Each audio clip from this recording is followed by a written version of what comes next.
Amama Mbabazi yalangirira Sabbiiti ewedde nga bw'alina entegeka okukola enkiiko ez'enjawulo mu bitundu by'eggwanga eby'enjawulo okwebuuza ku bantu baasuubira okumulonda mu kalulu ka 2016.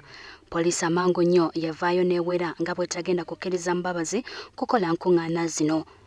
Olunaku lw'eggulu Ssaabaduumizi wa poliisi Gen. Kale Kaihura yawandiikidde Mbabazi ebbaluwa ng'amulaga nga bw'atasobola kumukkiriza kukola nkuŋŋaana zino. Bo bapuliida ba Mbabazi n'abeggulo bategeezezza nga Mbabazi bw'atannaba kulangirira nti ye kandideeti wa NRM ku ntebe y'obwa pulezidenti. Waliwo teeka mu Uganda, tewaliwo constitution mu Uganda egamba nti presidential aspirant asooka kufuna sponsorship. Sponsorship ejja luvannyuma nga electoral commission erangiridde olunaku lw'okulonda bakandideeti, olunaku lwa nomination bakandidate ne babalonda ne tumanya ni flag bearer olyoka ogenda mu mateeka agugabadde.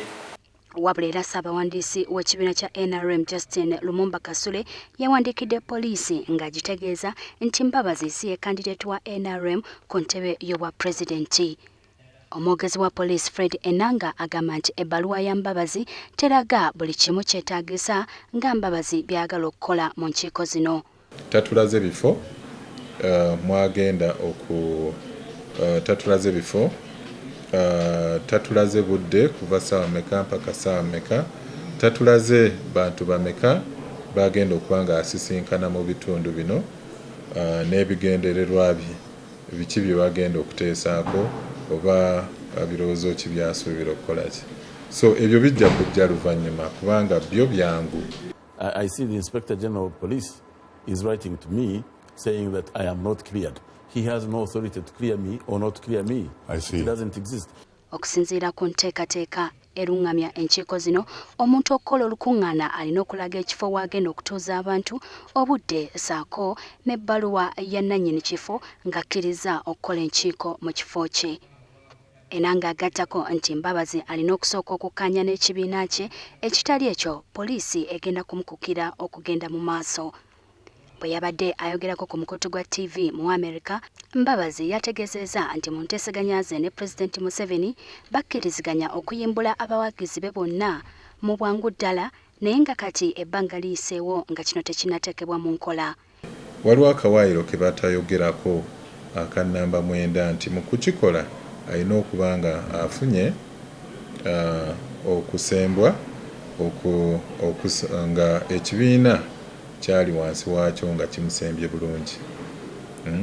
Naye ng'ate kino twali tulina okumanya okuddamu okumubuuza atutangaazi nti mu kugenda nga yeebuuza mu bantu kituufu yalaga nti ali wansi wa NRM, naye nga ekibiina ng'ekya NRM kyamusemba. The Public Order Management Act actually does not give police any power to stop or do anything of the kind. So the problem is not the law. The problem is the consistent breaching of that law by the police. Enanga agamba nti bakwata abantu 30 bokka mu ggwanga lyonna era nga bano bavunaanibwa kukola nkuŋŋaana ezitaali mu mateeka.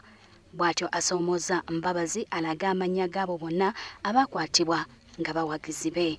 Kyali kijja kutaataaganya eddembe lya nnamungi w'omuntu mu bitundu eby'enjawulo, era bwe twakwata mu bitundu eby'enjawulo ne tubatwala mu kkooti, naye nga tetwabatwala mu kkooti ng'abawagizi aba Honorable Amama Mbabazi, twabatwala nga bannayuganda abaali bamenye etteeka. Era tetulondoola abawagizi bonna